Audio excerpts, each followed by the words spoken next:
Aaron woke up in a big room and a big bed. Wala siyang alam kung nasan siya. Wala siyang sunod o kahit na anumang maalala, bukod sa sinamahan niyang boss niya na uminom. Ang huli niyang naaalala, nagkukwentuhan silang mag-boss. After that, wala na siyang maalala pa. She looked around this big room. Hindi niya alam kung sino nagdala sa kanya dito. Aaron was all frozen by all of this. She looked into herself. Wala na siyang saplot. She was afraid to lose that virginity she had. She reserved it for her future husband. Pero mukhang naibigay niya ng perlas. Paano na? Hanggang sa mahagilap ng mata niyang kumikinang na diamond ring sa daliri niya. Pinilit nitong i-flashback ang nangyari kagabi.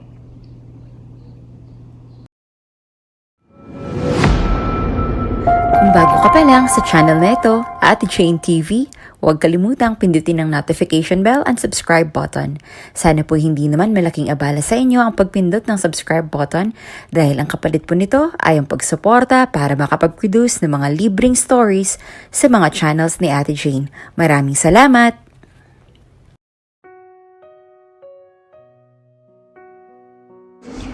Maaga akong pumasok dahil itong unang araw ko sa kumpanya bilang secretary ni Sir Kier. Sa sobrang on-time ko nga ay nakalimutan ko na kumain ng breakfast. Dali-dali tuloy akong dumiretso sa pantry na malapit sa office ni Sir Kier para doon magkape at kumain ng biskwit. Wala pa kasi siya sa office. Nagtatanong-tanong din ako kung anong madalas sa ginagawa ng secretary. Nag-search na nga rin ako sa Google. Mabuti na lang ay marami akong nahanap na sagot doon kaya kahit papaano ay may alam ako. Binigyan na rin ako ni Mrs. Jenna ng warning tungkol sa ugali ni Sir Kier. Hindi siya madaling pakisamahan. Bukod pa roon ay marami na ring umalis sa secretary itong si Sir Kier dahil hindi daw matagalan ang pag-uugali. Maswerte na raw kung aabot ng 1 buwan ng secretary ni Sir Kier. Usually daw kasi, 2 linggo lang at tinatagal. Malakas naman ang paniniwala ko na aabot ako ng ilang buwan dito o ng taon. 8:00 ng umaga dumating si Sir Kier. Binigay na sa akin ni Mrs. Jenna ang schedule niya ngayong araw kaya ang gagawin ko na lang ay sabihin iyon kay Sir Kier. Puro meetings ang schedule niya ngayong araw. Kumatok ako sa pinto bago pumasok. Nakaupo siya at nakaharap sa kanyang laptop. Seryoso itong nagtatype habang suot-suot ang near-D glasses na sadyang bumagay sa kanya.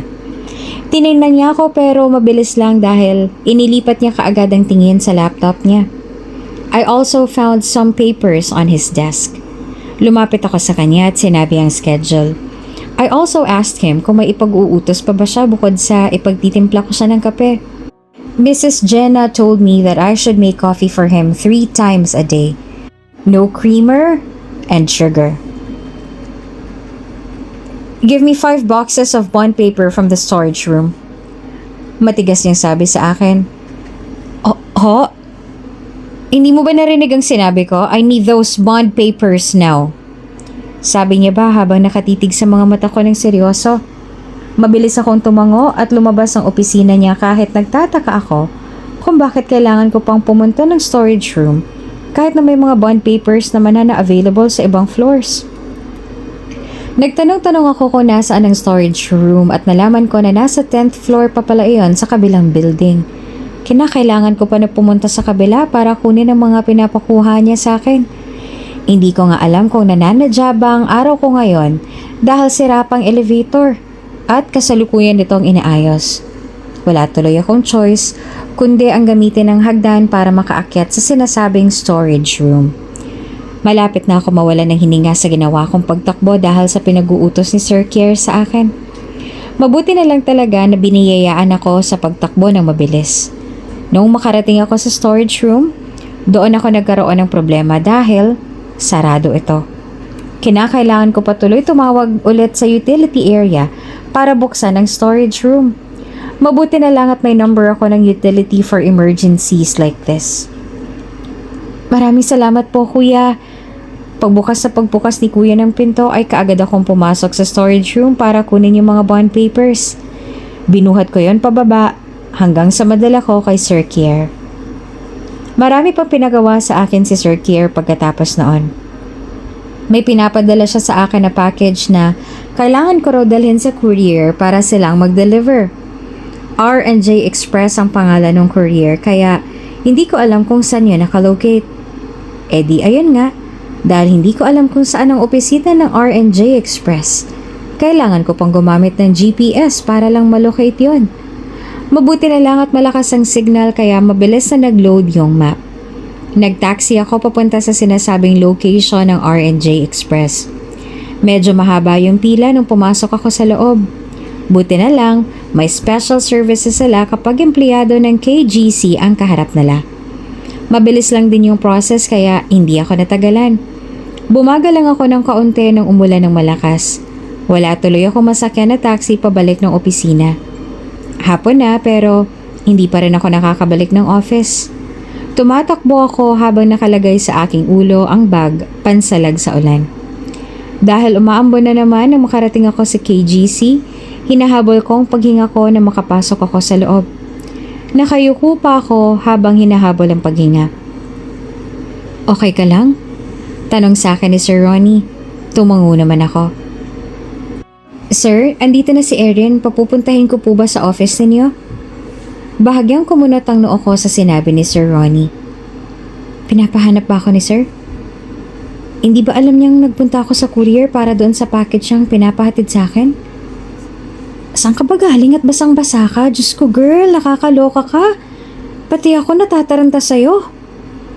Sinamahan ako ni Sir Ronnie sa pantry para uminom ng kape. Pinahiram niya rin ako ng maliit na towel para tuyuin ang buhok ko. Galing iyon sa locker niya. Kinuwento ko sa kanya ang nangyari dahil kanina pa niya ako tinatanong kung anong nangyari sa akin. Kaya sinabi ko lahat mula umpisa hanggang kanina. Hindi ko lang binanggit yung sa dry sauna dahil ang awkward naman kung sasabihin ko yon. Kaya naman pala ang tagal mo. Natataranta ako sa'yo dahil minuminuto akong tinatawagan ni Sir Kier at tinatanong kung nandito ka na ba sa opisina. Magre-react pa sana ako sa sinabi niya nang pumasok ang lalaking kasalukuyan naming pinag-uusapan. Pareho tuloy kaming napatahimik, dalo na nung tumingin ito ng seryoso sa amin. Wala siyang sinabi na kahit na ano at tiningnan lang kaming dalawa bago tumalikod at lumabas na ng pantry. Okay, what was that? Erin! Umalingasaw naman ang sigaw ng boses ng amo niya. Nagtungo siya para puntahan ito. Her boss can't take low temper. Laging mainit ang ulo kaya naman para siyang jet na lagi na lang nagmamadali. Yes sir? Halata ang galit sa mukha nitong maamo pa. Inayos mo na bang pinaayos ko? Kinakabahan siya sa araw kapag galit ito. Dahil parang isang bulkan ito kapag nagagalit. Para bang sasabog na bulkan. Opo, sir. Kabadong sagot niya dito. Hindi siya makatingin at laging ganito ang sitwasyon na nag-uusap sila pero hindi niya ito matignan ng maayos. Bring them all to me. I need to see it. Tumango ito habang lumalabas para kuhanin ito. Napahawak naman siya sa kanyang batok. Bumalik sa opisina nito, dala-dala iyon. 5 months ago, since makapasok siya sa kumpanya ni Kier Group, hindi pa rin makapaniwala si Erin na nakalipas na 5 buwan, walang nagbago sa pagiging buhay sekretarya niya sa amo niyang sobrang mainit ang ulo na halos mas mainit pa sa panahon ng init ng ulo. Erin? Lumingin siya sa boses na iyon. Amo niya rin ang kapatid ni Kier, si Rina. Pangalawa sa kanilang magkakapatid. Is in the office. Tumango ito at ngumiti at patuloy na naglakad patungo sa opisina ng kapatid na si Kier. Kuya, about the meeting of the investors in Las Vegas. Balita ng kanyang kapatid na si Rina. May dadaluhan siyang mahalaga lalo na't naroon ang isang investor niya. Marami siyang dapat asikasuhin at marami siyang dapat na gawin pero wala naman siyang makakasama roon. Nag-iisip siya. Sino ang isasama niya roon? Isama mo si Erin. Tumaas ang kilay niya. He doesn't hate her. He is just irritated to her. She's beautiful. Bakit kasi ayaw mo pang ligawan? Ano, torpe ka na naman. May reklamong sabit nito. torpe niya kung ituring yon at kahit hindi naman umamin ng kapatid na gusto nito ang sekretarya niyang si Erin, iyon ang nakikita niya sa tuwing sumusulyap ito dito. Napansin niya iyon sa 5 buwan halos na pamamalagi ni Erin dito. 2 buwan pa lang nakakalipas simula nang umuwi siya at naisipang dito na lang din sa kumpanya nilang magkapatid magtrabaho. "Shut up, I don't like her," he said. "She's not convinced." "Then why are you taking a glance on her?" Rina knows a lot at nakikita naman niya yon tuwing nariyan ang sekretarya nitong si Erin. Nakikita niya kung paano tingnan ng kanyang kapatid si Erin sa tuwing nasa labas ito. Alam niya ang ganong klase ng tingin. "This is nothing, kang gumawa ng kwento." Iling pa niya sa kapatid na si Rina. "Kuya, she's beautiful." "She's not." Panay ang tingin niya sa lahat. Alam niyang tama ang tungkol kay Erin. Ganyan lang naman niya kaayaw kay Erin. Kahit deep inside mismo ay may kaunting paghanga naman siya rito. Kahit papaano. Sadyang may ayaw lang talaga siya. At habang maaga, umiiwas na siya. Napailing naman si Rina. "Stop, Rina, please." Bahagya itong tumawa sa kapatid na nag-init na lang ang ulo dahil sa kanya. He already get it. "Fine, alis na ako." Paalam niya habang naglilihim na patawa. Tumingin naman si Kier sa kanya. "Please, thank you." Puno ng sarkasmo nitong sambit. Bumalik ito sa kanyang trabaho at bumaling kay Erin na nasa labas ng may hawak na folder na binabasa pa nito. Ayaw naman niya talagang maging ganong kasungit o suplado sa babae. Pero ayaw rin niyang masaktan na naman dahil sa babae kaya naman sinisiguro niya na hindi siya kailanman magmamahal muli. After what Fiona did to him, maaga-aga pa inayos ni Kier ang kanyang gamit upang makauwi lang ng maaga ngayon. He wants his mind to be in peace. "Erin, you can leave early today. I'll be going home." Tumangulang si Erin sa amo niya. Umalis si Kier at umuwi na. Kinabukasan ay naisipan ko na lang na lumabas muna ng kumpanya para maghanap ng makakain. Bigla kasi ako nag-crave sa fishball. Naghanap ako sa labas kung merong nagtitinda. Medyo malayo-layo na rin ang nalalakad ko. Buti na lang at may nakita akong naglalako. Pagkabalik ko sa kumpanya ay naglakad na ulit ako papunta sa elevator. Lahat na madadaanan ko ay napapalingan sa akin.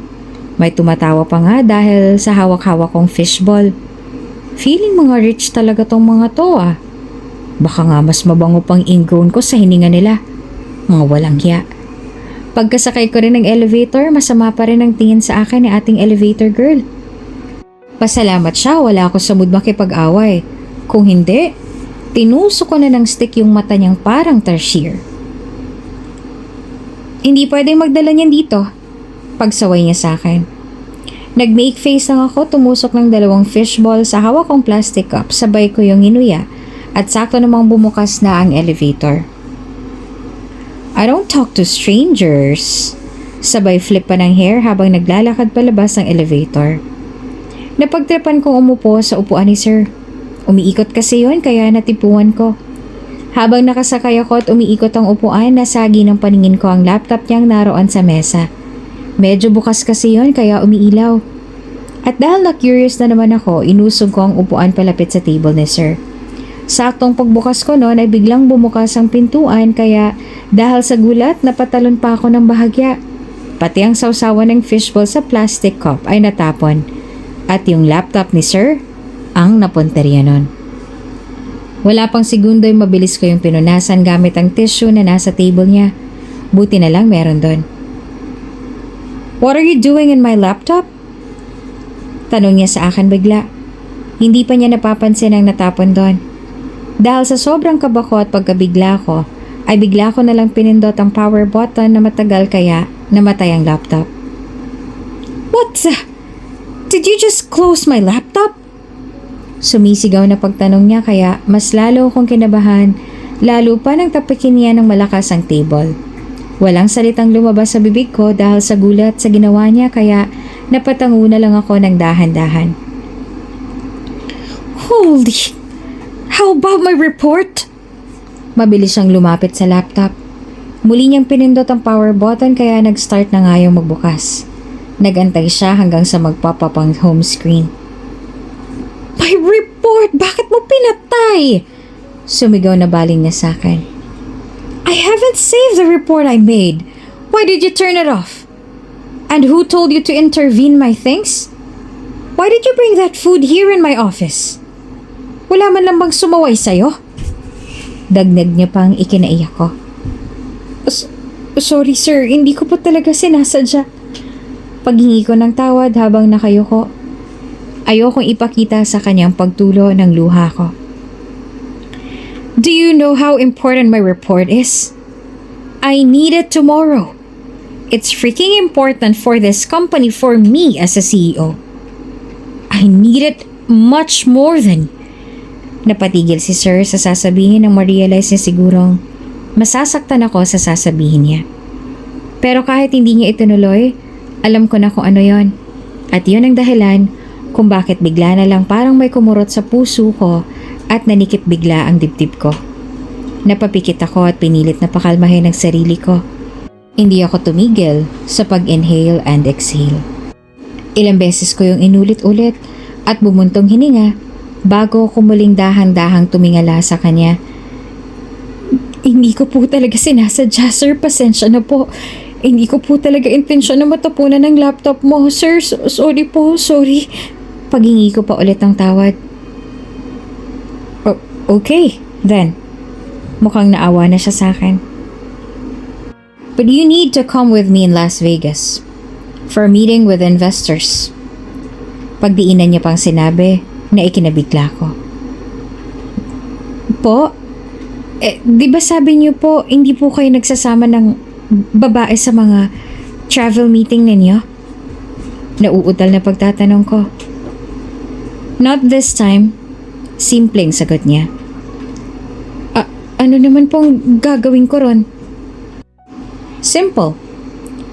You will make my reports and you're my secretary for pet's sake. Or else, I will fire you. Paliwanag niya. Pero po, pag-aalinlangan kong tugon. Walang pero-pero. Pagtutol niya. You promised me to do everything whatever I want, right? Nakakakaba man pero kailangan kong sumunod sa gusto niya. Siyempre, boss yun eh. Tapos, munti ko pang masira yung laptop niya. Ay, pero in fairness, marunong din naman pala siyang maawa. Nahalata ko kasi sa mga mata niya.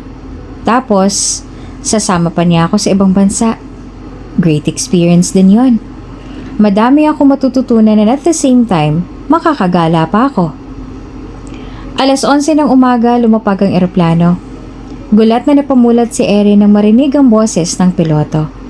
Agad na umayo siya ng upo at pasimpleng pinahid ang gilid ng kanyang labi. Mabuti na lang at hindi naman tumulo ang kanyang laway habang natutulog. Ngayon na nga pala ang flight namin pa abroad. Nananaginip pa akong nasa sarili akong kama sa Pilipinas. Pagkatapos niyang makuha ang kanyang luggage, agad na naganap si Erin ng masasakyan na taxi kasi syempre, 'di ba? Sekretary nga siya dito. Hello? She was about to step on the pedestrian lane when a black Maserati SUV stopped in front of her. Hop in, saad ni Boss Sungit. Nakalimutan ko na nga palang mayaman tong kasama ko. Mabuti na lang at kalahating oras lang ang binahe nila. Hindi kasi niya gusto ang nararamdaman kapag kasama ito o malapit ito sa kanya. Nagiging abnormal kasi ang pagtibok ng kanyang puso. Para siyang teenager na first time nagka-crush. Ano daw? Nasa 18th floor ang kanyang kwarto. Hindi siya makapaniwalang dito ang kanyang accommodation. Narinig kasi niyang isa itong 5-star hotel. Ang gara naman. Akala ko ikukuha niya ako ng mumurahing hotel eh. Dumiretso si Erin sa banyo at naligo. Kailangan niya nang simulan ang kanyang trabaho. Ang una niyang pupuntahan ay ang restaurant na nakasulat sa reports ni 1109. Erin wore a white t-shirt and black denim pants. Ipinares niya roon ang kanyang silver doll shoes. Itinali niya ang buhok at naglagay ng kaunting pulbo at lipstick sa mukha. Inilagay naman niya sa wristlet bag ang kanyang cellphone, keycard at wallet bago umalis. Hindi naman umabot ng kalahating oras ang binahe ni Erin. Pagkatapos niyang bayaran ng taxi driver ay kinuhanan niya ng larawan ng restaurant. Hindi talaga ako inantay ng kumag. Pinagbiyahe pa talaga ako. Pagpasok niya sa restaurant ay kaagad na binati siya ng mga waiter at waitress. Nginatian niya ang mga ito. Kinuha niya ang ID sa bulsa at ipinakita niya iyon sa isang lalaking waiter. Agad naman siyang napansin ni Kier nang makalapit siya sa binata. "What took you so long?" Nakukunot noong tanong nito. Sorry talaga, tinawag lang ng kalikasan." Sagot ko habang naka-peace sign. Mukha naman siyang nakumbinsi kaya pinaupo niya na ako na ikinagulat ko. "Po? Okay lang ako dito sir, tsaka busog pa ako." Palusot ko. "Bakit naman ako uupo dyan? Ano to, date? Anong kinain mo? Sit down.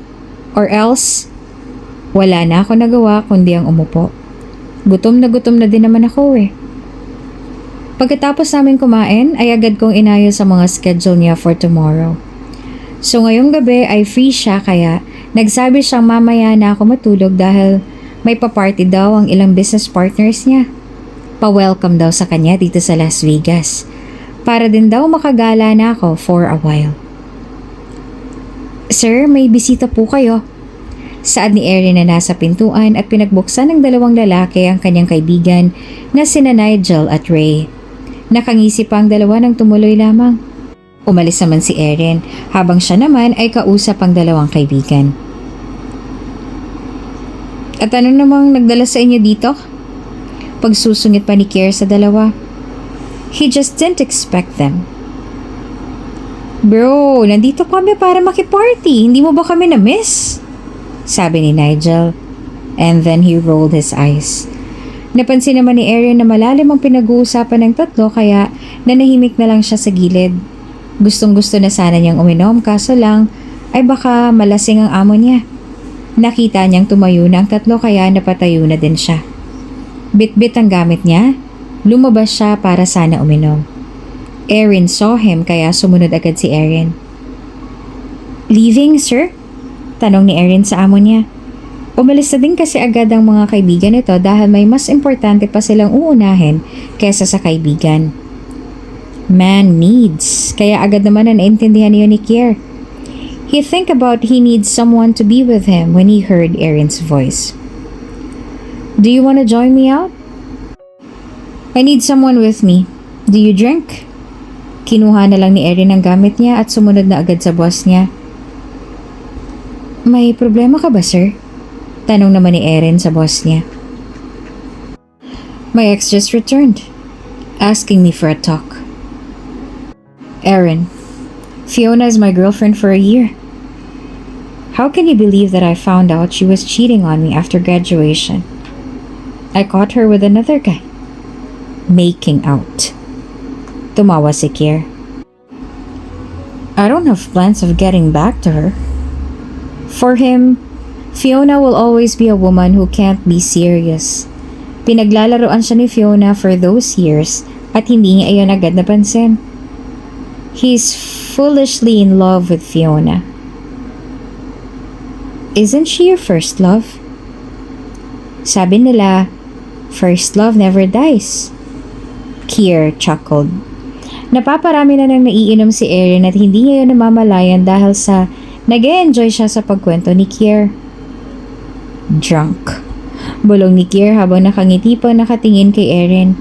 Hindi niya maintindihan ang sarili. Bakit ganito ang nararamdaman niya para sa dalaga? Ano nga bang meron si Erin? Bakit ang lakas ng apekto nito sa kanya? Erin woke up in a big room and big bed. Wala siyang alam kung nasaan siya at wala siyang sunod o kahit anumang maalala bukod sa sinamahan niya ang boss niya na uminom. Ang huli niyang naaalala, nagkwentuhan silang mag-boss. After that, wala na siyang maalala, and when she looked around, this room is big. Hindi niya alam kung sino ang nagdala sa kanya dito. Erin was all frozen by all of this. She looked into herself. Wala na siyang saplot. She was afraid to lose that virginity she had. She reserved it for her future husband. Pero mukhang naibigay niya na ang perlas. Paano na? hanggang mahagilap ng mata niya ang kumikinang na diamond ring sa daliri niya. Pinilit kong i-flashback lahat ng nangyari kagabi. I know this is that quick, but I want to marry you, Erin. I want to ask you if you can be my wife. Can you be a Perez for me? Can you be my wife, Erin Cruz? I love you. Of course it's a yes. Erin. He pressed his lips to hers. Dumampi ang labi ni Kier sa matamis na labi niya na hindi niya agad nagawang respondahin.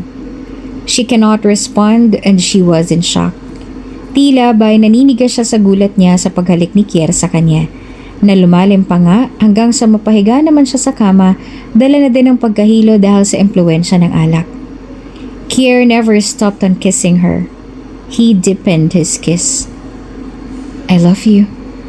He groaned and continued to kiss, and that kiss went down to her neck, filling her and smelling her scent.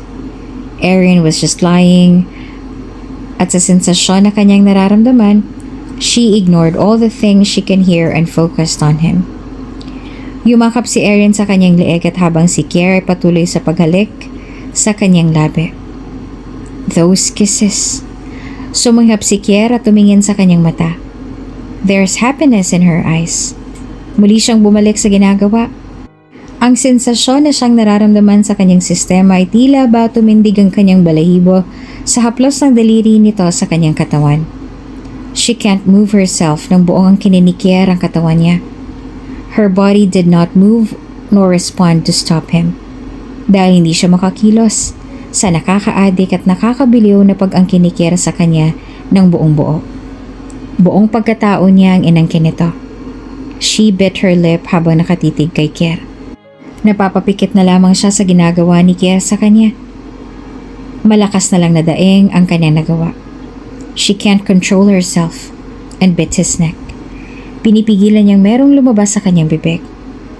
She was lying at the bed with her blanket. Ganon din si Kier sa kanyang tabi na nakayakap pa. He is hugging her tight. Napasapol na lang ako sa aking ulo dahil sa naalala. Hindi pwede to. Nagising na lang ako na ako na lang nasa kama at wala na si Sir Kier. Bakit hindi niya ako ginising? Alam ba niya itong nangyari sa amin? Hindi pwede to. Kailangan namin mag-usap. Pero paano? Nakakahiya. Agad-agad akong tumayo sa higaan at napansin ang dugong nasa kama. Naiiyak ako na maisip na napakatanga ko pala. Sa isang iglap lang ay bumigay na agad ako. Asawa na agad ako ng isang presidente ng malaking kumpanya. Naligo muna ako at inayos ang mga gamit ko. Habang abala ay nag-vibrate ang cellphone ko. From Bossing. Get ready in 5 minutes, I'll be there. Ngayon ang flight natin pauwi ng Pilipinas. Wait for me sa lobby. Ano ko, si Flash? Sira ulo ba to? Wala na akong nagawa kundi mag-ayos at bumaba na sa lobby para antayin ng boss kong asawa ko na ewan. Habang nag-aantay ay kung ano-ano nang napasok sa isip ko. Tatanong ko ba sa kanya? Alam kaya niya? Nagulat ako nang bumusina ang kotse ni Sir, hudyat na sumakay na ako. Tahimik lang kami habang nasa biyahe. Nakapikit siya at mukhang pagod na pagod. Paano ba naman?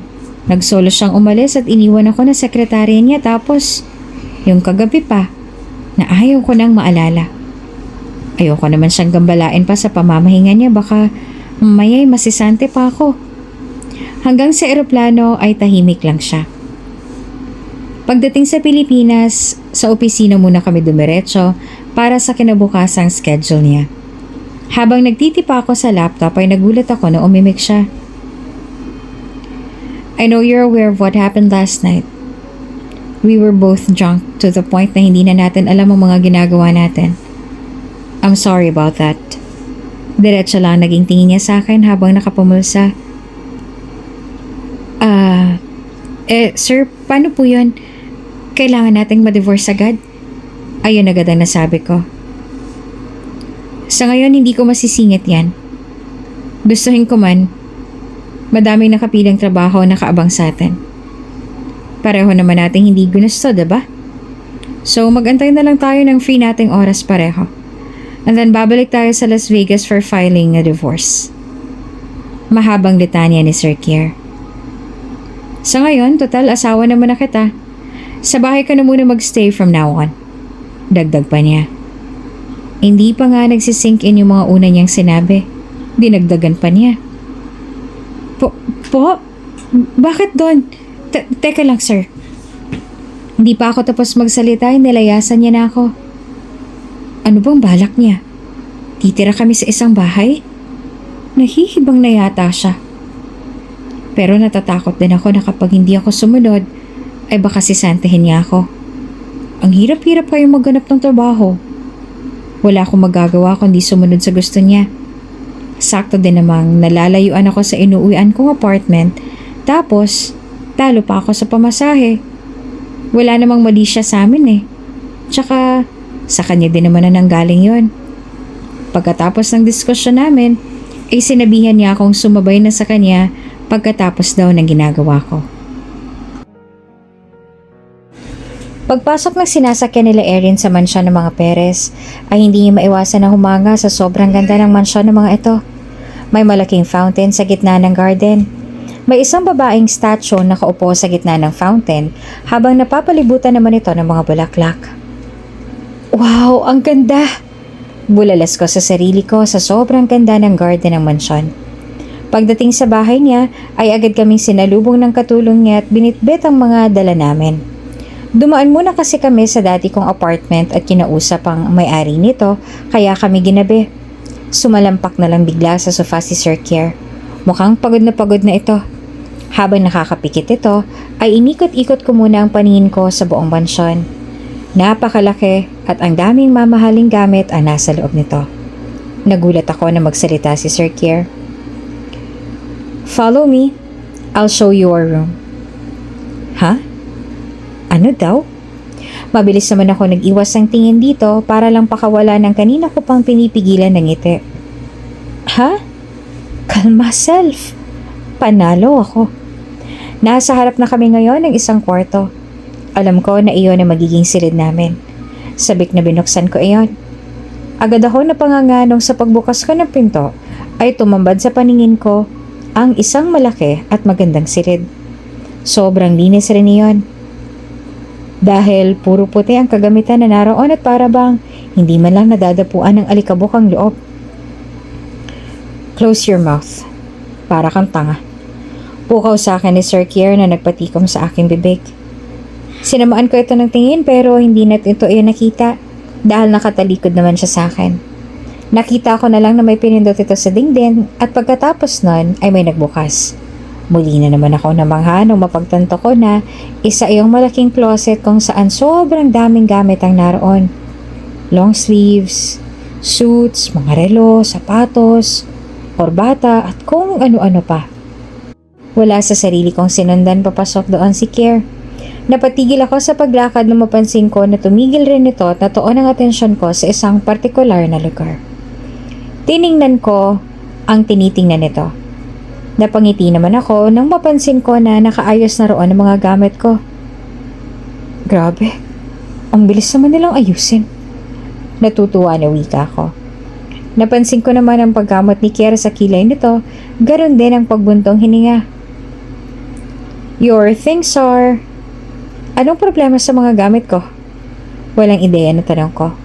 Muli kong narinig ang pagbuntong hininga nito. Inilibot ko ang aking paningin. Lahat ng naroon ay mukhang mamahalin. Bagay na bagay sa loob ng marangyang closet na iyon. Napatingin ako sa mga gamit ko. Napangiwi ako na mapagtanto ko na sumisira iyon sa view. Nakaramdam ako bigla ng hiya. Mabilis akong lumapit sa kinaroroonan ng aking mga gamit at sinimulan ko iyong alisin. Pasensya na, hindi pala bagay dito mga gamit ko. Huwag ka mag-alala, aalisin ko na lang. Wika ako na nagawa pang tumingin kay Kier para ngitian ito. Bumuntong hininga ito pero hindi ko na lang yun pinansin dahil ibinalik ko na lang ang aking atensyon sa aking mga gamit. Stop it. Narinig ko na lang na wika nito pero hindi ko ito pinansin. Mabilis ang naging pagkilos ko para ibalik ang mga gamit ko sa bag na kinalalagyan yun kanina. Naramdaman ko ang mga yapag ni Sir Kier na papalapit sa akin pero binaliwala ko lamang yon. I told you to stop. Asik nito bago mabilis na inagaw ang aking hawak-hawak. Nagulat ako bigla. Hoy, akin na yan. Naiilang at nagiinit ang magkabilang pisngi na wika ko. Sinubukan kong abutin ang hawak nito pero mabilis nito iyong initinaas. Akin na! Ang bastos mo! Wika ko na sinimulan ng talon-talonin ang hawak nito pero hindi ko iyon magawang abutin dahil sa tangkad nito. Kumunot ang noon nito. Pinigilan ako nito sa pagtalon. What? Bastos? Ako? What the hell are you talking about? I'm just trying to stop you from packing your things. Don't be. Kung hindi ka bastos, bakit ayaw mo sa akin ibigay yung panty ko? Wika ko na ibinulong ko na lang ang huling salita dahil sa nararamdamang hiya. What? Mukhang hindi nito narinig. Nagiinit ang pisngi na itinuro kong hawak-hawak na to. Naguguluhan na dahan-dahan itong tumingala. What the? Gulat na reaksyon nito pagkatapos nitong tingilain ang hawak-hawak nito. Mabilis nito iyong binitawan at pagkatapos ay mabilis ding pinagpagan ng kamay. Natuwa na lang ako nung malakas sa naging reaksyon nito. Para itong may nahawakan na dumi ng tao. Sus, akala mo naman hindi nahawakan ng underwear ko. Sinamaan ako ng tingin. Stop laughing. Don't be naughty, woman. May pagbabanta sa boses na wika nito bago ako mabilis na iniwan. Hindi ko alam kung tama bang nakita kong pamumula ng pisngi nito. Napangiti na lang ako habang napapailing. Pagkatapos kong ayusin ang mga gamit ko ay agad rin akong lumabas ng closet room. Bahagya pa akong napaigtad nung bumungad sa harap ko si Kier habang nakatayo at nakapamulsa ang dalawang kamay sa suot nito ngayong slacks. Nakatitig ito sa akin, kung kaya't naguluhan ako. Bakit? Nakakunot ang noon na tanong ko dito. Nagpakawala ito ng isang malalim na hininga at inalis pa muna ang bara sa lalamunan. Tumaas ang isa nitong kilay. I just want to remind you, don't fall in love with me, because I won't fall in love with you. Keep that in your mind, woman. Wika nito bago ako mabilis na tinalikuran.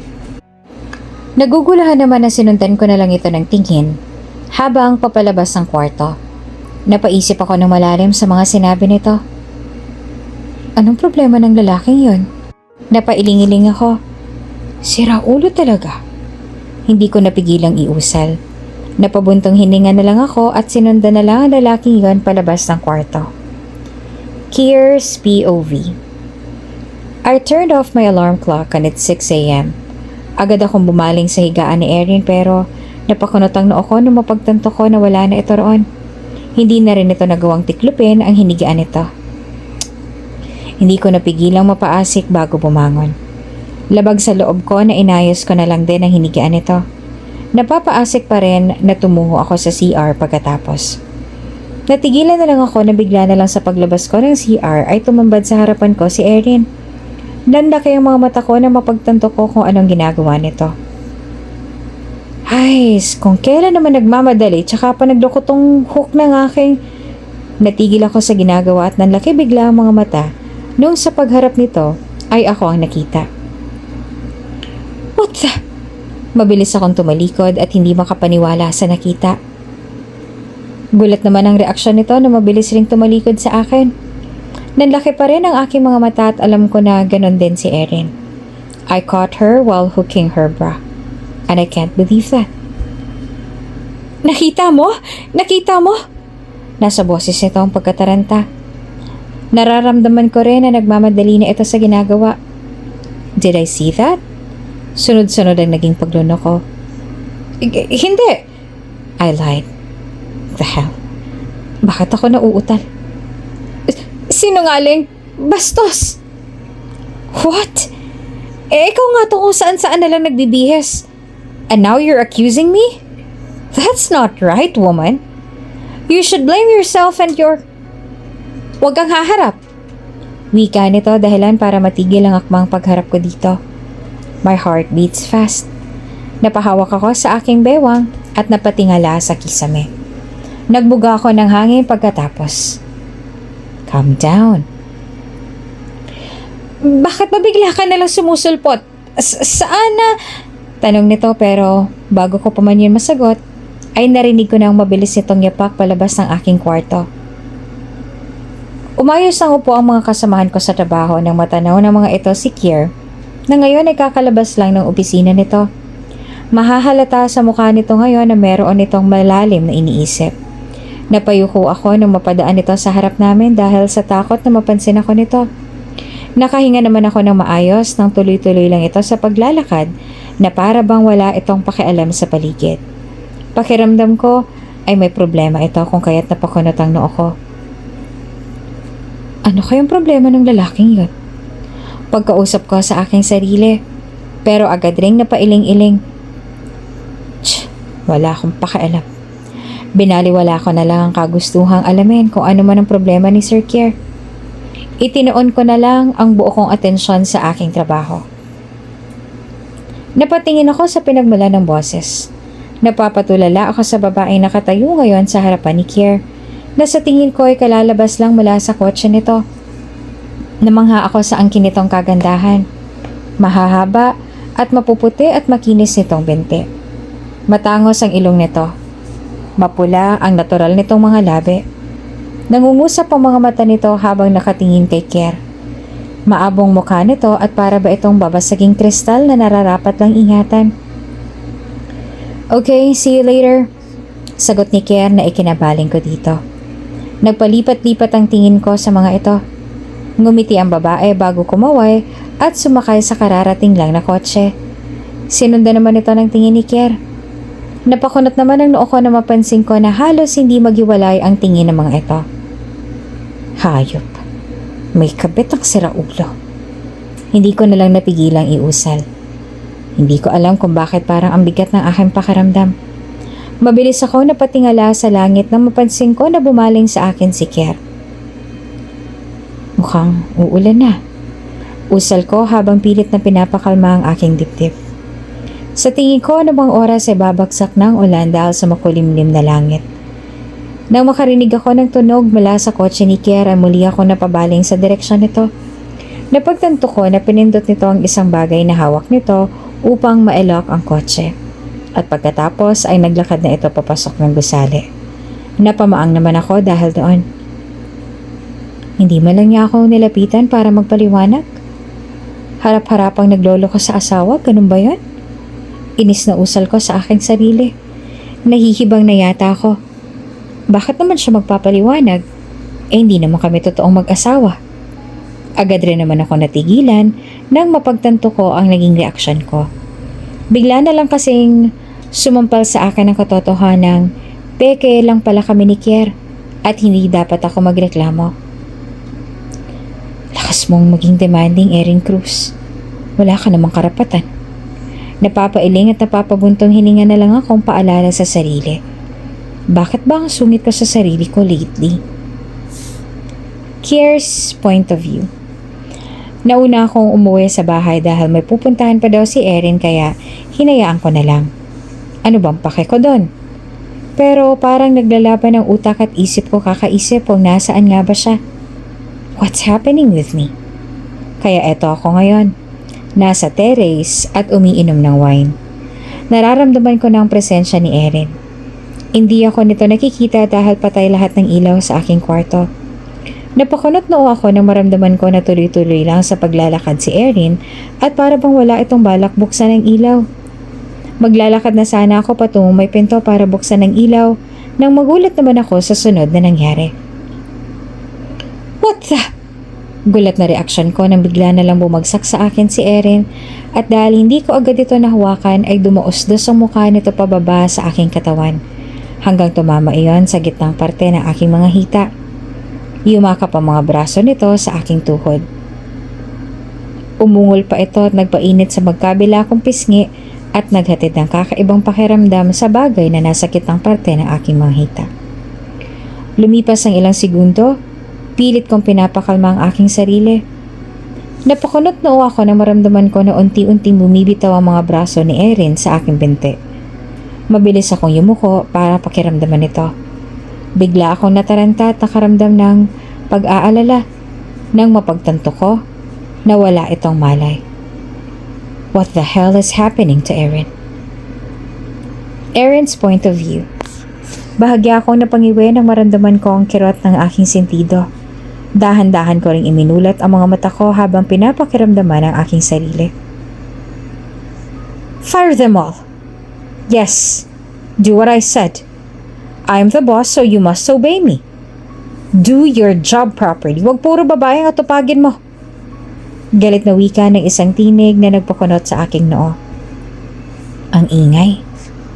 Nang tuluyan kong maimulat ang aking mga mata ay maputing paligid ang siyang tumambad sa akin. Agad akong nakaramdam ng kaba. Nasa langit na ba ako? Pero wala naman siguro nagmumura sa langit, di ba? Lalo akong kinabahan sa naging huling tanong ko. Kung ganon, baka papunta na akong Thank God you're finally awake. Pukaw sa akin ng isang tinig. Inilibot ko ang aking paningin para hanapin kung sino ang sasalita. Tumambad sa harapan ko si Kier na ngayon ay umupo na sa bangko na nasa gilid ng aking hinihigaan. Nakadikwatro ito at pinagkrus pa ang mga braso. Bumuntong hininga ito pagkatapos. You made me worry. You made us worry. Nakakasik na wika nito. Hindi ko alam kung nag-aalala ba ito o naninermon. Pinagmasdan kong mabuti ang mukha nito. Napansin ko ang puyat at pagod doon. Nasaan ako? Tanong ko dito na napakunot sa noon nito. Napahilot din ito sa sentido. Isn't it obvious? You're in a hospital, Erin. And just to let you know, you've been here for a day na. Masungit na sagot nito na sinundan pa ng buntong hininga. Ano ba kasing nangyari? Lakas loob na tanong ko dito na makabawi. Sa tingin ko, masyado kang napagod sa pamamasyal niyo. Kaya nagkasakit ka bigla. Bigla ka na lang nahimatay pagkatapos akong manyakin. O baka naman bigla kang nahimatay at nagkasakit pagkatapos mong hawakan ng... Sagot nito na sinundan pa ng mahinang pag-asik. Kumuha ito ng isang orange at sinimula na yung balatan. Bigla akong natakam sa binabalatan niya. Naguguluhan ako sa sinabi nito, lalo na sa huling bahagi. Napakunot noo ako. Ano? Minanya kita? Anong ginawa? Natigilan ako at mabilis na napaupo sa hinihigaan kong patient bed nang bigla akong maalala ang tagpong yon. Ang tagpo kung saan bigla na lang ako nawala ng balanse at basta na lang ako napahawak sa isang matigas na bagay para kumuha ng suporta habang nahihilo. Hindi ko naman alam na kay Kier pala yon. At hindi ko rin alam na naroon pala ito sa loob ng kwarto. Naaalala ko tuloy ang gabing nasa Las Vegas kami at may nangyari. Alam niya kaya yon? Naaalala niya kaya? Hindi naman sinasadya na napatingin ako sa ibabang bahagi ni Kier sa pagitan ng mga hita nito. Hindi ko sinasadya. Mabilis na usal ko kasabay ng pag-iwas ko dito ng tingin para itago ang pamumula ng magkabila kong pisngi. Narinig ko naman ang mga mahinang pagtawa ni Kier na siya kong ikinatigil.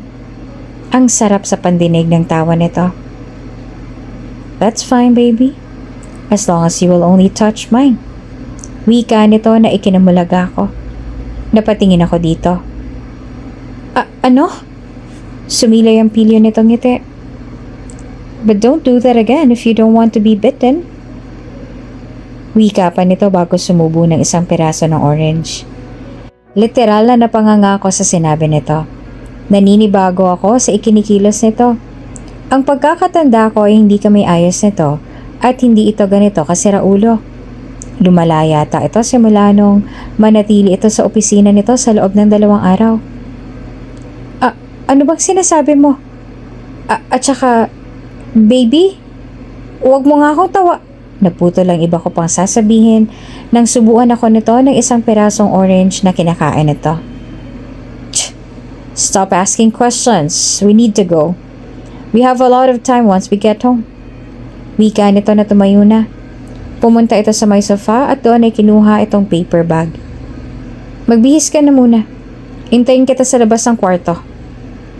Inabot nito sa akin ang paper bag bago naglakad palabas ng kwarto. Nasundan ko na lang ito ng tingin. Nang tuluyan na itong makalabas ay agad rin naman akong kumilos para magbihis. Hoy, Erin Cruz, ano ba naman ang nangyayari sa'yo, ha? Ano to, nababalitaan ko na nahimatay ka daw? At nakakainis dahil ngayon ko lang nalaman. Hay, kung bakit ba naman kasi wala kang cellphone at hindi mo rin sinabi sa akin na nagbago ka na pala ng tirahan. Ang gaga mo talagang babae ka. Makakatikim ka talaga sa akin ng isang... Don't hit her. Agad napigil ni Kier kay Joy na isang kaibigan ko sa opisina na akmang pipitikin na dapat ako sa noo. Nakasunod ito kay Joy na bigla na lang pumasok dito sa kwarto. Hindi naman agad ako nakabawi sa pagkagulat. Mabuti na lang at tapos na ako sa pagbibihis. Natauhan lang ako nang mapagtanto ko na nasa harapan ko na pala si Kier at inaayos na nito ang hibla ng aking buhok na tumabing sa aking mukha. Biglang bumilis ang tibok ng puso ko sa ginawa nito. Ayos lang ako. Nauutal na wika ko na humakbang ng paorong pagkatapos. Boss, nandito ka rin pala? Biglang palirit ni Joy pagkatapos nitong makilala si Kier. Sorry po, nag-aalala lang po kasi ako ng sobra sa kaibigan ko. Dagdag nito na bahagya pang yumuko para humingi ng tawad. Nang maramdaman ko na balak akong akbayan ni Kier ay mabilis akong umiwas at nagtungo sa kaibigan ko. Tinulungan ko po siyang tumayo ng maayos. Ayos na friend, ayos na rin ang pakiramdam ko. Wika ako na pilit kumite kahit pa naiilang ako sa presensya ni Kier. Tumuwid naman ng tayo si Joy at agad na pinasadahan ng tingin ang kabuuan ko. Nagpakawala ito ng malalim na hininga. Senyales na gumagaan na ang pakiramdam nito. Mabuti naman kung ganon, pinag-alala mo akong babae ka. Wika nito bago ako niyakap.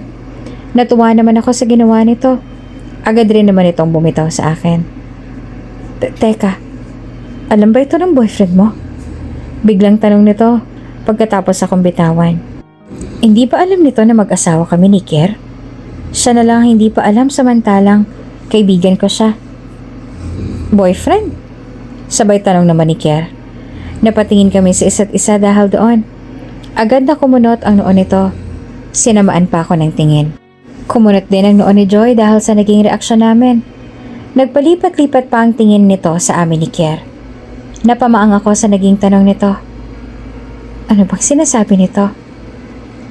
Ha? Anong boyfriend? Wala akong boy. She don't have a boyfriend. And that will never happen. Putol pa ni Kier sa sinasabi ko. Kumunot naman ang noo ni Joy. Nagsimula naman akong kabahan. Bakit po, boss? Naguguluhan na tanong ng kaibigan ko. Sinenyasan ko si Kier na itikom nito ang bibig pero nanigas na lang ako nang mabilis itong lumapit sa akin at agad akong inakbayan. Because I'm her husband and she's my wife. Dagdag nito na nagpamaang sa kaibigan ko. Ha? Asawa? Tumingin sa akin si Joy. Alam kong hinihintay nito ang magiging sagot ko. Ano kasi? Miss Joy, do you think it is appropriate for you to ask your friend without question in front of me? Singit ni Kier na mahahalata sa boses ang disgusto. Napayupo naman bigla si Joy habang napakagatlabi. Ramdam ko ang takot nito kay Kier. I'm sorry, boss. Napamaang naman ako.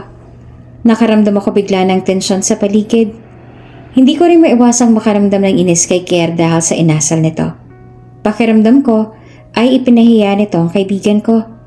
Inalis ko ang pagkakaakbay nito sa akin. Hinarap ko ito para samaan ang tingin pero para ako natunaw nang salubungin ako nito ng isang malamig na tingin. Hindi tamang ginawa mo. Parang pinahiya mong kaibigan ko. Nag-aalangan na wika ako dito. Bumuntang hininga ito. But I'm not. I'm just asking. Pero sarcastic ang pagkakatanong mo at hindi Ay, huwag ka na nga magalit sa kanya, friend. Naging insensitive kasi ako. Mali naman kasi talaga yung tanong ko kasi hindi ko inisip na pwedeng masaktan ng asawa mo o magselos. Singit ni Joy na ikinatingin ko dito. Nakatingin na ito pero mahahalatang naiilang pa rin. Siguro dahil nakokonsensya ito sa mga nabitawan nitong tanong. Selos? Napatingin ako kay Kier. I'm not. Agad na depensa nito. I'll wait for you outside. Dagdag nito na agad na nag-iwas ng tingin at naglakad palabas ng kwarto. Nagugulahan naman na sinundan ko na lang ito ng tingin. Selos? Sa tingin ko naman ay hindi dahil nagpapanggap lang naman kami. Napabuntong hininga na lang ako. Congratulations, friend!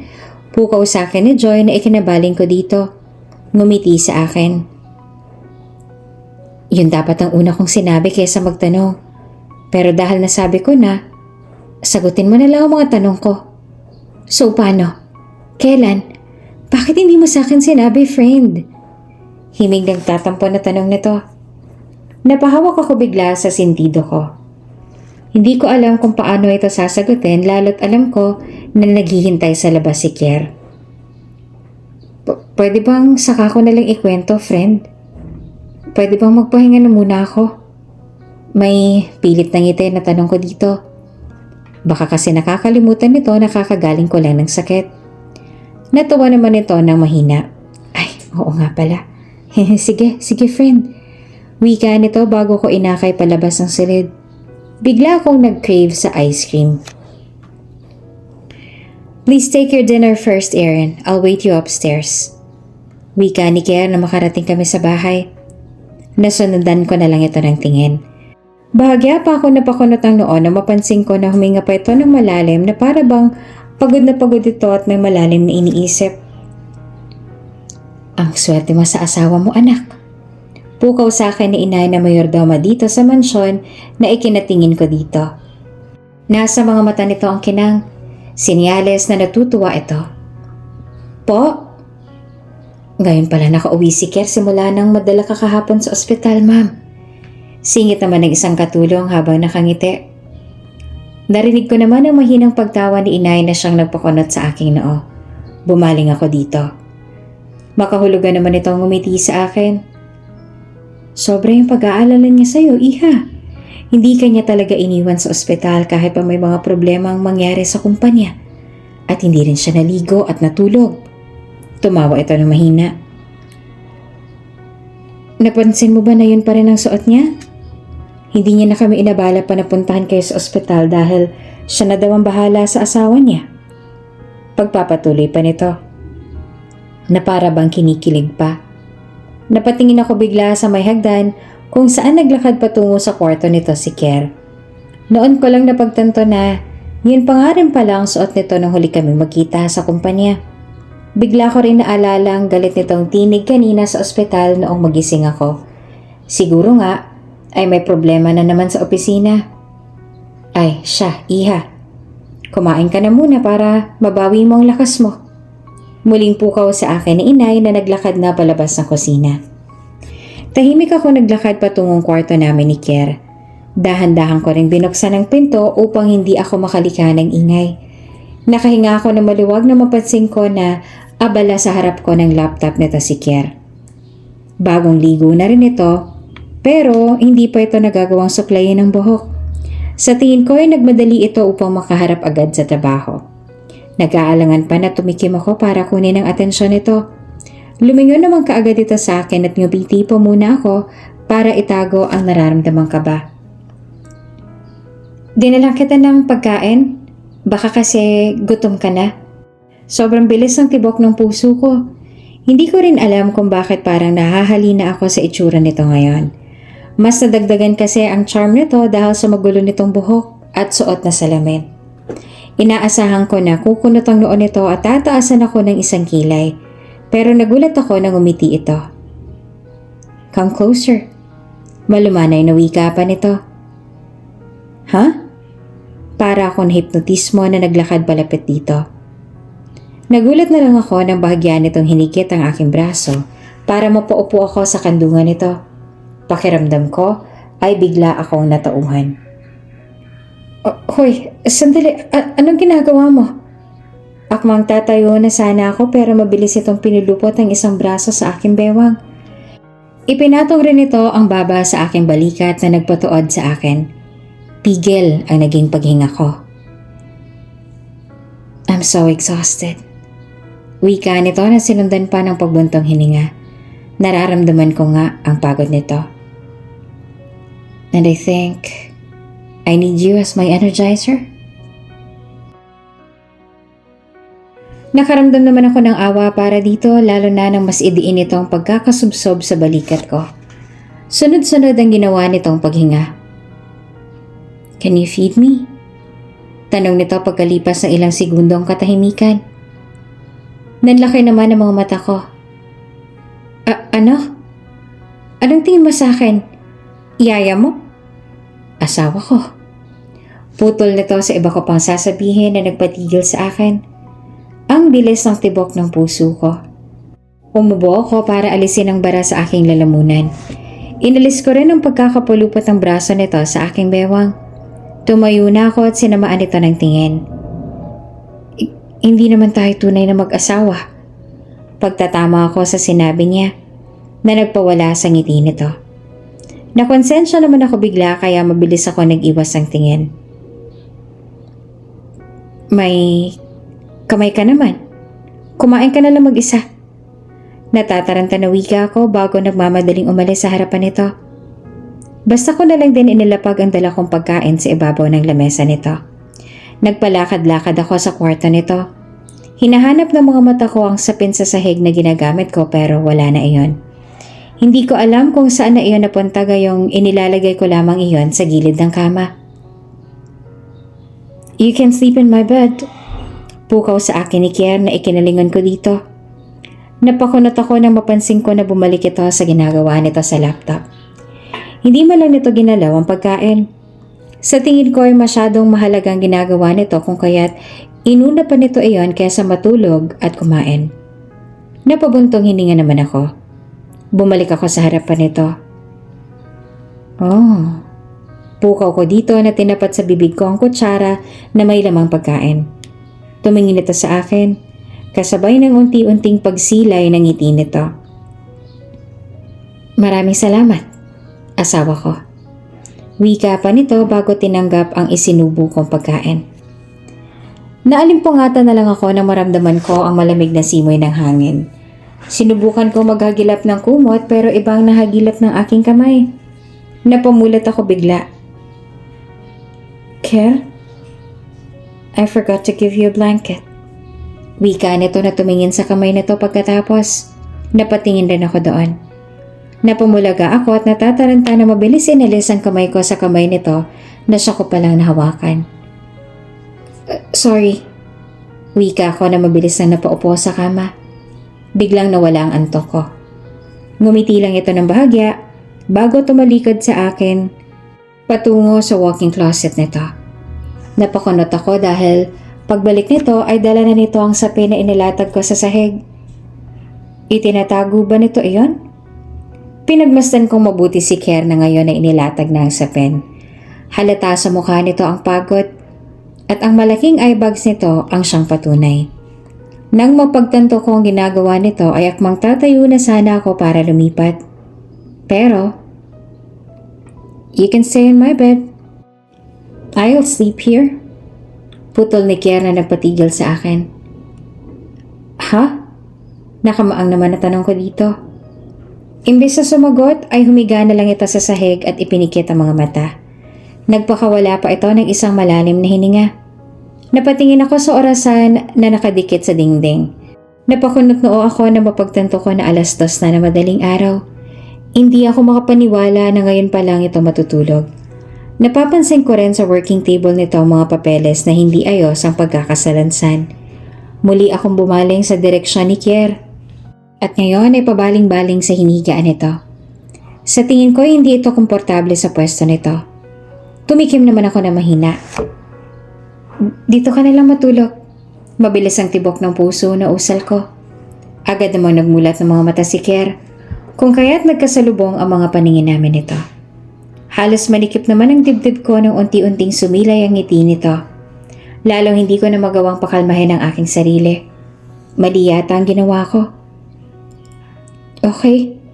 Mabilis sa sagot nito na mabilis ding bumangon upang tumabi sa akin sa kama. Nanlaki pa ang mga mata ko nang higitin ako nito pahiga. Dahilan para mapaunan ako sa matigas nitong bisig.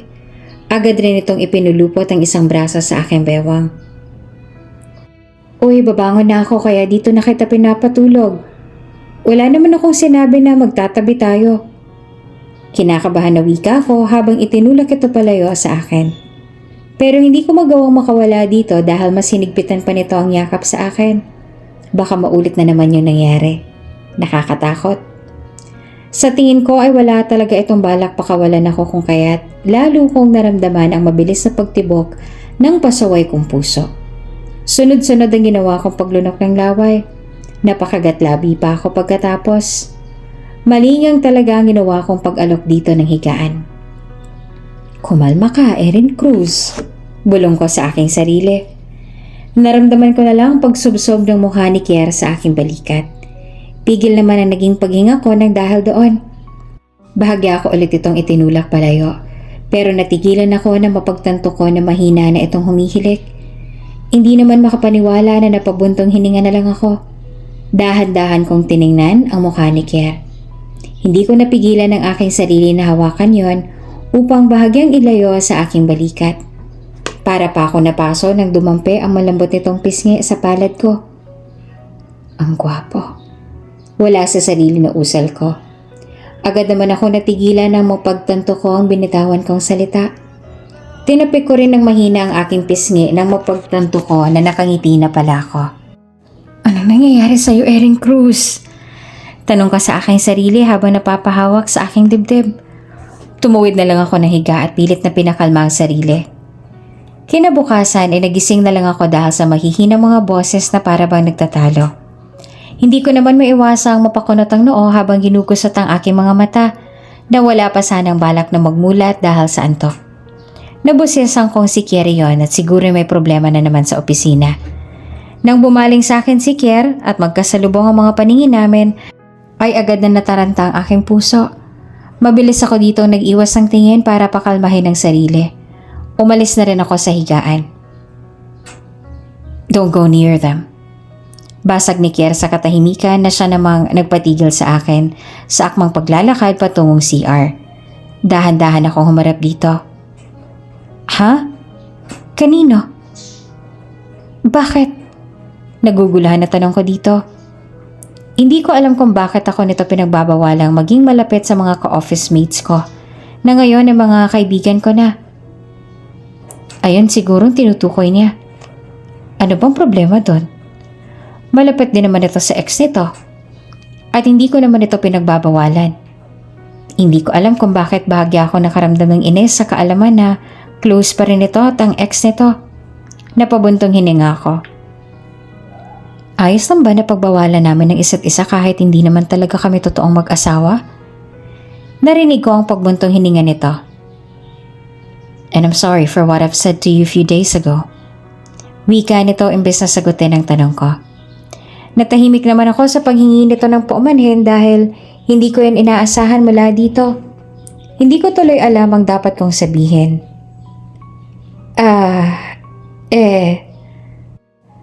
Let's work out this marriage together. Natigilan ako sa sinabi nito. Inabot nito sa akin ang paper bag na hawak nito pagkatapos. This is for you. Wika nito na hinawakan pa ang kamay ko para maayos na mahawakan ko ang paper bag. Ngumiti pa muna ito bago ako tinalikuran at naglakad palabas ng kwarto. Naiwan naman akong nagugulahan. Anong nangyayari sa lalaking yun? Napahawak naman ako sa aking dibdib. Let's work out this marriage together. Napahawak ako sa aking ulo dahil sa mga salitang yon na paulit-ulit na bumabalik sa aking isip. Sunod-sunod ang ginawa kong pag-iling. Mabilis akong tumakbo papasok ng CR at doon ay sumuka ako sa sink. Anong nangyayari sa akin? Hindi kaya buntis ako? Nagbunga kaya ang isang gabing may nangyari sa amin ni Kier? Natatakot ako pero kailangan ko tong kumpirmahin. Ang dami agad na bumabagabag sa isipan ko na baka pag nalaman ni Kier na buntis ako ay kunin niya ang bata. Alam ko at alam niya din na pagkatapos sa mga trabaho ay lilipad ulit kami sa Las Vegas para sa divorce namin. Bahala na si Batman. Siguro ay isisikreto ko na muna ang nararamdaman kong to. Hindi pa din naman ako sigurado dahil mga sintomas pa lang naman ang nararamdaman ko. Bukas ay may event at lahat kami kailangang umattend doon. Let's work out this marriage together. Ipiniling ko ang aking ulo nang muling pumasok na naman sa isip ko ang mga binitawang salita ni Kier. Hindi ko alam kung bakit paulit-ulit iyong bumabalik sa aking utak. Napabuntong hininga na lang ako. Naguguluhan na talaga ako sa ikinikilos ng lalaking yon. Hindi ako mapakali dito sa kinatatayuan ko ngayon dahil sa suot kong dress. Pakiramdam ko kasi ay hubad na ako dahil lantad ang likod ko. Pero habang pinagmamasdan ko ang ibang kababaihan, ay masasabi ko na medyo balot pa nga ako kumpara sa mga ito dahil mas maikse ang suot ng mga ito at mas lantad ang hugis ng mga katawan. Hindi lang talaga ako siguro sanay dahil palaging mahahaba ang suot ko. Napayakap pa ako sa aking sarili nang makaramdam ako ng ginaw. Inilibot ko ang paningin sa paligid. Pumintig na mabilis ang dibdib ko nung magkasalubong pa ng paningin namin ni Kier. Nagsimulang kumirot ang dibdib ko na matanaw kong lumapit dito si Fiona. Mas lalo pa ako nasaktan nung umiwas ang tingin sa akin si Kier para bahagyang yumuko at maabot ni Fiona ang tenga nito. Sa tingin ko ay may gustong ibulong dito ang babae. Halos magkadikit ng mukha ng mga ito at hindi ko matanggap iyon. Bakit nandito siya? Nagkabalikan ba sila? Bakit para ngayon umiiwas siya sa akin? Hindi ko siya maintindihan. Nang makita ko na sabay nang umalis ang mga ito para puntahan na kung saan, ay mabilis ako nag-iwas ng tingin. Kinurap-kurap ko rin ang mga mata ko para pigilan ang pagtulo ng mga luha ko. Bakit pa ako nasasaktan? Bigla ay nararamdaman ko ang malaking pagitan sa aming dalawa. Na hindi ako kasama sa mundo nito. Na hindi kami bagay at may ibang nararapat para dito. Ano pa nga bang gagawin ko sa mundong hindi naman ako kasama? Nagtest na din ako at positive ang naging resulta. Siguro kaya ganito ang nararamdaman ko ay dahil na din sa hormones. Andito na to eh. Ano pa bang magagawa ko? Kaya din siguro ako nasugod sa ospital noon ay dahil nga buntis ako. Hindi ko naman mawari ang reaksyon ko nang lumabas ang resulta. Masaya na malungkot. Siguro masaya dahil magiging isa na akong ina. Malungkot dahil wala siyang magiging ama. Hindi ko na muna inisip si Kier at ang mga problema dahil nandito ako ngayon sa party. Enjoy ko na muna siguro ang araw na to. Nagutom ako kung kaya't naghanap ako ng makakain. Nakakita ako ng chocolate fondue at kaagad na kumuha.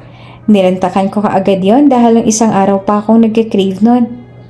Pagkatapos kong kumain ay nakaramdam naman ako ng pagkaihi kaya dumako ako sa toilet na nasa itaas pa daw kaya umakyat na ako doon. Nakikita ako na pasulyap-sulyap sa akin si Kier pero hindi ko siya pinapansin. Pagpasok ko sa banyo ay bumungad sa akin si Fiona na nagre-retouch sa mukha niya. Napatingin agad ito sa akin.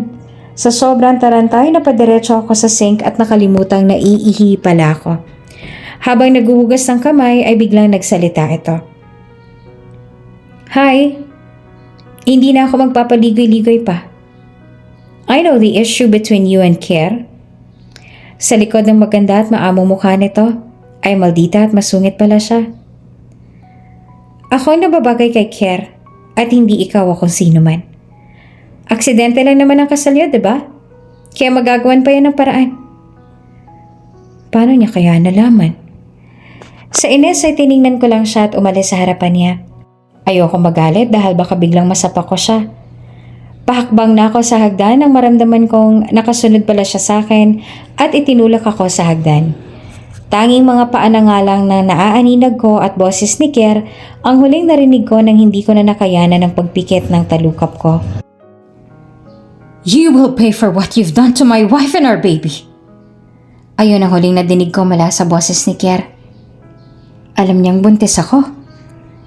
Napamulat ako dahil nakaramdam ako ng gutom. Bakit ang puti na naman ang higaan at kisame? Nasaan na naman ba ako?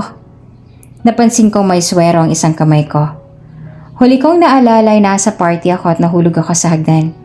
Agad kong sinapo ang tiyan ko at nakaramdam ng pag-aalala.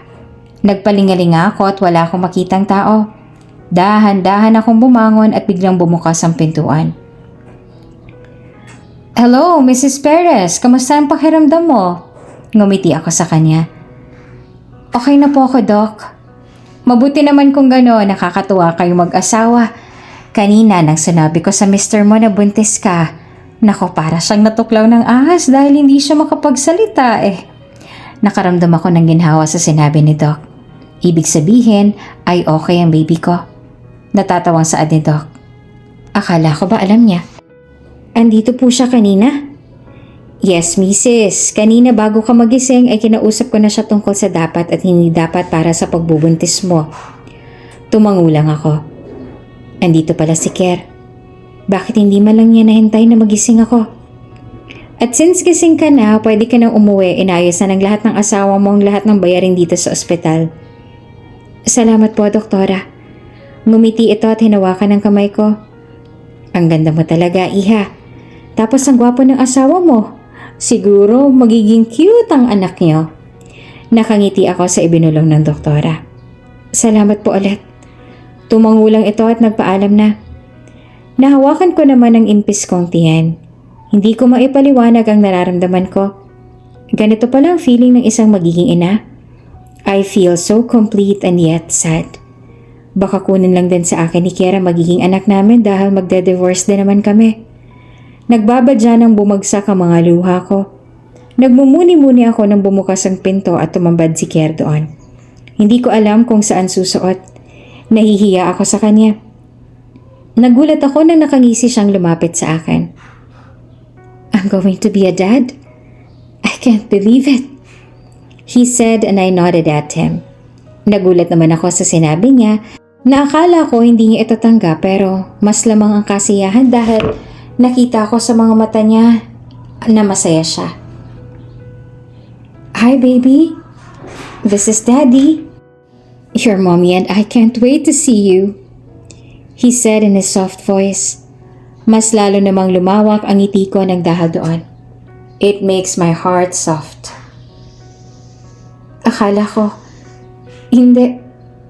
"Erin, since we started living together on the same roof, we've already seen each other's side. Alam na natin ang ugali ng isa't isa. Matagal ko na ding alam na buntis ka simula nung nahimatay ka pa sa harapan ko at dinala kita sa ospital. Kahit din na hindi busy ang schedule ko, hindi ko pinag-aksayahan ng panahon pang bumalik sa Las Vegas for our divorce. Dahil alam ko sa sarili kong may nararamdaman na ako sa iyo, Erin. And the most important thing is that I want to tell you that I don't just see you as my secretary. Ikaw ang babaeng palaging nakikita ko na katabi ko sa pagising ko. Ikaw yung nakikita ko na kasama kong bumuo ng pamilya. I see you as my wife and as a mother to our future kids." Huminga ng malalim si Kier bago ulit siya magsalita, bago niya sabihin ang kaninang gustong-gusto pa niyang sabihin. He slowly opened the small box he's holding, showing it to her. "Erin, will you marry me? Again?" he finally asked her. I nod my head slowly, then I quickly wipe my tears. "Yes," I said. "Yes, Kier. I'll marry you. Again." "Napakaganda naman ng bride. Okay, ready na," the stylist's assistant said. An hour had passed and Erin just found herself starting to walk down the aisle. She can't stop herself now. There are some tears starting to flow down on her cheeks, while she's slowly walking down the aisle with a bouquet of flowers on her hand. She sees everyone watching her, but her attention is on the man who's waiting for her in front of the altar. Kita ni Erin ang sobrang saya sa mga mata ni Kier. Erin and Kier's friends are there. Some close employees and most importantly, their families. Lahat ng tao na mahahalaga sa buhay nila ay nandito ngayon sa simbahan. They will all witness the special event in Erin and Kier's lives. They will all witness their wedding, After a month and a half of preparations for their wedding, sa wakas ay dumating na rin ang araw na pinakahihintay nila. There's no one stopping them. And this time, it's real. After that, they faced the priest and they immediately started the ceremony. And when it's turn for them to state their wedding vows, si Erin muna ang nauna. She looked at Kier with teary eyes. Then she gave him a simple smile. Hi, love. Paano ko ba sisimulan to? Erin paused and chuckled a little. I just wanted to say that I love you so much. Alam mo naman yun, di ba? Sa tagal na ng pagsasama natin. I wanted to say sorry sa mga times na minsan ay napaparamdam kong mali sa'yo. I swear that I didn't mean to make you feel that way. I apologize for that. And now, ito lang mapapangako ko sa'yo. I promise to love you wholeheartedly. Ikaw at ang magiging anak natin. Always remember that I always got your back in every decision you make. Always remember that I will never stop and I will never get tired of loving you. I love you, love. And I, Erin Cruz, accept you, Kier Perez, as my wedded husband, to have and to hold, from this day forward, for better and for worse, for richer and for poorer, in sickness and in health, until death do us part. Erin got even more emotional after she stated her vow. She didn't know if it's her hormones or whatever. She just felt mixed emotions. Sa kabilang banda, hindi na rin mapigilan pa ni Kier na maiyak. He's just so happy. He wiped his tears before stating his vow. Love, you know I should be the one who's gonna say sorry to you. Kapag nagkaroon tayo ng tampuhan sa isa't isa, dapat inisip ko na kung anong magiging epekto nun sa'yo. Especially now. I'm very sorry. Dapat ko lang na mas pahabain pa ang pasensya ko. Pero kahit na ilang beses pa tayo magkatampuhan o mag-away, alam naman natin sa sarili natin, the love that we feel for each other will never change. Mas patatatagin lang nun ang relasyon natin. I love you too. So much. And I, Kier Perez, I'm here to take you, Erin Cruz, as my wedded wife. To have and to hold, from this day forward, for better and for worse, for richer and poorer, in sickness and in health, until death do us part. Erin and Kier both smiled at each other genuinely. They've just stated their vow to each other. By the power vested in me, I now pronounce you husband and wife. You may now kiss the bride. Kier immediately moved forward to Erin after he heard what the priest said.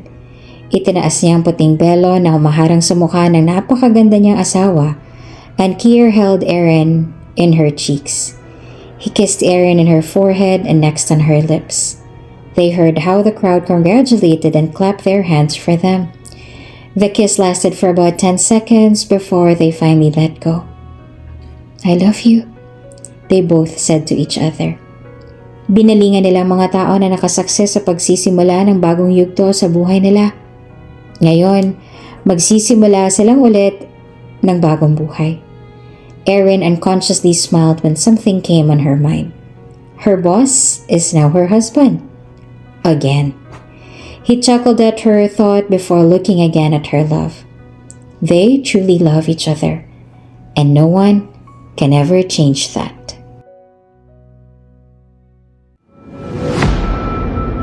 Kung bago ka pa lang sa channel na ito, Ate Jane TV, huwag kalimutang pindutin ang notification bell and subscribe button. Sana po hindi naman malaking abala sa inyo ang pagpindot ng subscribe button dahil ang kapalit po nito ay ang pagsuporta para makapag-produce ng mga libreng stories sa mga channels ni Ate Jane. Maraming salamat!